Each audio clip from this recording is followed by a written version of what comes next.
Mais que c'est fatigant, mes amis. À l'Assemblée Générale de l'ONU, vous avez le Mali qui a décidé de parler de quoi? De l'Algérie et du fameux drone qui, entré dans le territoire algérien, a été abattu.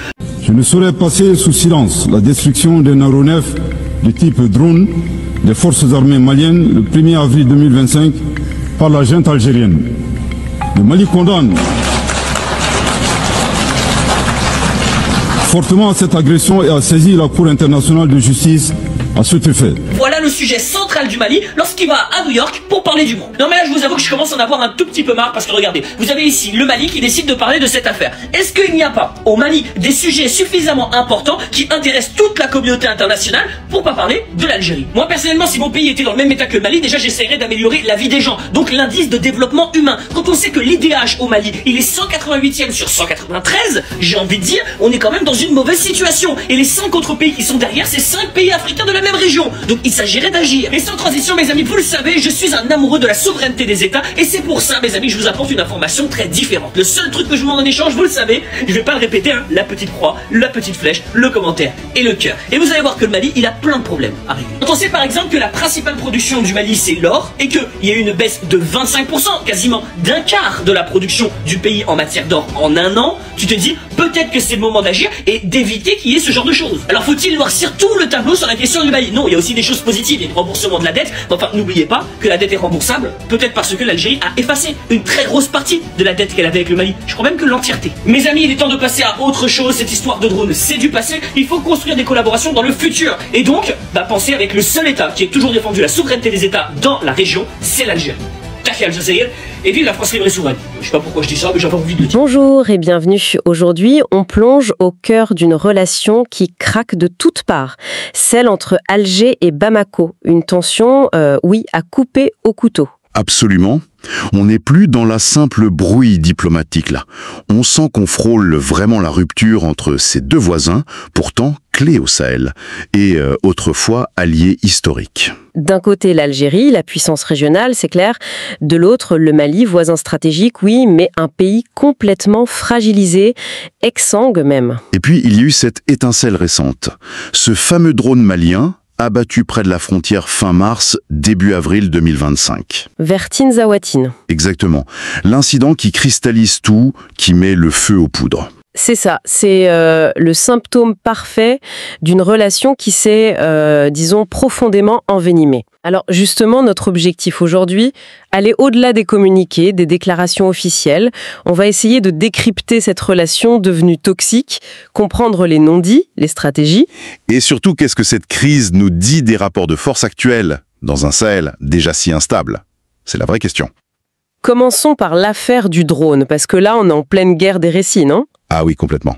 Une bataille de communication féroce, chaque capitale a sa version et accuse l'autre sans ménagement. Bamako qui crie au scandale. Ils saisissent la Cour internationale de justice carrément. Le Premier ministre malien, Abdoulaye Maïga, parle d'agression devant l'ONU. Et on ressort même le souvenir de l'aide malienne à l'Algérie pendant la guerre de libération. C'est presque théâtral cette posture. Est-ce qu'on doit y voir un acte hostile délibéré d'Alger ? Ou est-ce que c'est autre chose, une façon de se poser en victime? Factuellement, ce qu'on sait, c'est ça. Un drone malien neutralisé le 1er avril près de Tinzawatine.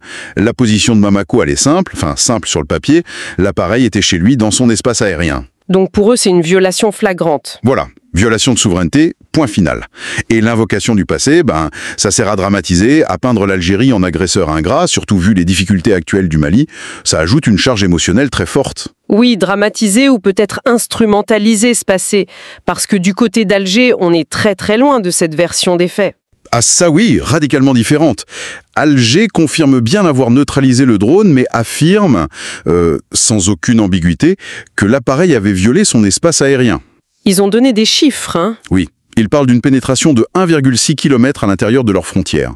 Donc pour Alger, ce n'est pas une agression de leur part, c'est une intrusion de l'autre côté. Une menace potentielle. Et donc une réponse légitime. C'est leur lecture. Acte de défense légitime. Ils ont martelé que la protection de leur espace aérien, c'est une ligne rouge absolue, intransgressible. Donc on a deux discours totalement opposés. Agression contre défense légitime, et au milieu, le brouillard. Pas de preuve irréfutable, non? Ni d'un côté ni de l'autre. C'est exactement ça. Aucune image satellite probante, aucune donnée radar rendue publique, rien de concret. Et ce vide, il laisse la porte ouverte à toutes les suspicions, à toutes les interprétations. Et ça nourrit la méfiance, j'imagine. Énormément. Cet épisode du drone, il est symptomatique de cette méfiance abyssale qui s'est installée entre les deux. L'absence de transparence, qu'elle soit voulue ou subie, elle alimente les tensions et rend toute désescalade très compliquée. Chaque camp reste campé sur sa vérité. Et pour comprendre la virulence de Bamako, il faut peut-être aussi regarder la situation interne du Mali. Parce qu'il y a un décalage énorme entre les mots très forts et la réalité du pays, non? Le contraste il est saisissant. Le Mali est dans une crise, mais profonde et qui dure. Sur le plan humain, ce chiffre de l'IDH, l'indice de développement humain, 198e sur 193 pays. C'est terrible. C'est catastrophique. Et l'économie ne va pas mieux. Très dépendante de l'or, et la production a chuté. Fortement. Presque 23% en moins en 2024. On est passé de 66 à 51 tonnes. Imaginez le manque à gagner. Énorme. Et ça, c'est sans parler de l'instabilité politique chronique et de la situation sécuritaire. Exactement. Les coups d'État à répétition ont miné les institutions. Et la sécurité, c'est le chaos depuis 2012. L'État malien, soyons clairs, ne contrôle plus qu'environ 1/3 de son territoire. 1/3 seulement? Oui. Le reste, surtout le nord et le centre, est sous l'emprise de groupes armés, de groupes extrémistes. L'insécurité est partout, même à Bamako, même sur les grands axes. L'État peine à assurer le minimum, ses fonctions régaliennes de base. Et c'est dans ce contexte de quasi-faillite, que Bamako se lance dans des accusations gravissimes contre Alger, jusqu'à parler de soutien au terrorisme. Alors, la question qui brûle les lèvres, est-ce que c'est juste une diversion? Une tentative désespérée de trouver un coupable extérieur pour faire oublier les échecs internes? C'est ce que disent les Algériens, en gros. C'est la grande question. Ou alors, faut-il y voir une suspicion réelle, même si ça paraît faux? Franchement, la rhétorique de défi de Bamako, les balles pour balles, mot pour mot du Premier ministre Maïga, ça sonne un peu creux quand on regarde les capacités réelles du Mali. Ça semble plus viser l'opinion publique malienne, pour la galvaniser, qu'à réellement impressionner Alger. Et la plainte à la CJ? Dans les cercles diplomatiques algériens, on la qualifie de sans fondement juridique sérieux. Pour beaucoup d'analystes, oui, ça ressemble fort à une tentative de créer une crise externe, détourner l'attention des problèmes internes. C'est d'une tactique vieille comme le monde, mais c'est jouer avec le feu. Pendant ce temps, à Alger, on regarde ça de haut, j'imagine, avec une certaine assurance. Disons qu'Alger affiche sa posture de puissance régionale, et elle a les moyens de cette posture. C'est une armée majeure en Afrique. Économiquement, même avec ses propres problèmes, le pays a ses ressources énergétiques, un IDH bien au-dessus de la moyenne africaine. Et diplomatiquement, ils ont toujours joué un rôle. Oui, un rôle de médiateur, on pense aux accords d'Alger de 2015 pour le Mali, justement, et de défenseur acharné de la souveraineté africaine, très hostile à toute ingérence extérieure. L'Algérie se voit et se présente comme un rempart, un pôle de stabilité au Sahel. Mais ce rôle de grand frère, de rempart, est-ce qu'il n'est pas parfois perçu comme un peu écrasant? Est-ce que cette puissance, cette assurance algérienne, elle ne finit pas par agacer, par inquiéter des voisins comme le Mali? Des pays qui, même très fragiles, veulent affirmer leur propre souveraineté, tracer leur propre chemin. Est-ce qu'il n'y a pas une perception d'hégémonie qui crispe tout? C'est toute l'ambiguïté et la difficulté de la position algérienne. Son poids est réel, son influence est souvent recherchée pour les médiations. Mais oui, cette même influence peut être vue comme du paternalisme ou une volonté de contrôle par des voisins qui cherchent leur autonomie stratégique, surtout quand ils sont en crise. C'est un équilibre difficile à trouver. Très difficile, entre le leadership régional, qui est sans doute nécessaire, et le respect des souverainetés voisines. Alger n'y arrive pas toujours sans créer de friction, c'est clair. Ce qui nous amène aux dynamiques plus larges au Sahel. Parce que cette confrontation Alger-Bamako, elle révèle des contradictions assez fascinantes. Oui, le paradoxe central, il est là. Le Mali qui accuse de soutenir le terrorisme, l'acteur même, l'Algérie, qui a parrainé les accords de paix sur son sol. L'acteur qui est historiquement l'interlocuteur numéro 1 pour toute médiation régionale. C'est presque absurde. Ça interroge en tout cas. Ça interroge sur la rationalité, ou peut-être sur les calculs cachés derrière la position de Bamako. Certains observateurs parlent carrément d'une politique du double jeu de Bamako. L'idée serait, on appelle Alger à l'aide quand ça va mal, et puis on se retourne violemment contre elle pour d'autres raisons. Opinion publique, autres partenaires peut-être. Est-ce que c'est tenable comme stratégie? À long terme, ça me paraît non seulement peu viable, mais surtout dangereux.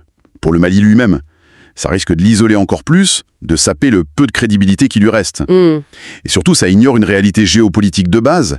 Il n'y aura pas de stabilité durable au Sahel sans un minimum de stabilisation au Mali. C'est l'épicentre. Et imaginer une solution durable, une solution africaine, sans l'implication forte de l'Algérie. Vu son poids et sa frontière. Exactement. Vu son poids géostratégique, sa longue frontière commune, ça semble juste illusoire. On est donc coincé. C'est ça le dilemme. Soit la confrontation actuelle, qui mène à une impasse dangereuse, soit une coopération qui semble vitale, mais que la méfiance rend impossible. Ce blocage, il paralyse tout. C'est le nœud du problème, oui. Cette escalade verbale, diplomatique, elle affaiblit Alger, elle affaiblit Bamako, bien sûr, mais elle fragilise toute l'architecture de sécurité régionale. Ça creuse des fossés là où il faudrait construire des ponts. Pour lutter contre les vrais problèmes. Voilà. Les groupes armés, les défis migratoires, climatiques, résister aux influences extérieures qui déstabilisent. Cette méfiance actuelle, c'est un poison lent. Un poison pour cette unité africaine dont on parle tant, mais qu'on voit si peu en pratique. Au final, cette crise Algérie-Mali, c'est bien plus qu'une simple querelle de voisinage. C'est un concentré, un microcosme des tensions et des maux du Sahel. Tout à fait. La symétrie de puissance écrasante, des États fragiles cherchant des exutoires à leur crise. Une méfiance historique qui remonte à la surface, à la faveur d'un incident. Comme celui du drone. Précisément. Et des discours nationaux qui s'affrontent, sans plus aucun dialogue possible. C'est une illustration presque parfaite des défis. D'un côté, une puissance qui veut sécuriser son voisinage et imposer sa vision. De l'autre, un État en pleine déroute qui oscille entre appel à l'aide et rébellion agressive, pour survivre, pour retrouver une dignité, quitte à se créer des ennemis de circonstance. C'est une dynamique très destructrice. Et pour terminer, peut-être une question qui dépasse le cadre bilatéral, une question qui nous ouvre sur autre chose, au-delà de ces postures, de ces accusations entre Alger et Bamako.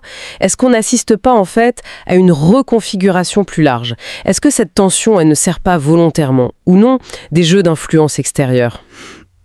Bonne question. Le Sahel est devenu un terrain de compétition féroce entre puissances mondiales, on le sait. Ces luttes pour les ressources, pour les routes stratégiques, est-ce que ce ne sont pas elles qui redessinent les équilibres, bien plus que les discours officiels? Qui, au bout du compte, profite vraiment de cette fracture entre deux acteurs africains aussi importants? C'est la question de fond. Essentielle. Parce que l'affaiblissement mutuel d'Alger et de Bamako dans cette confrontation, il pourrait très bien faire le jeu d'acteurs extérieurs. Des acteurs qui voient là une occasion d'avancer leur propre pion, économique ou stratégique.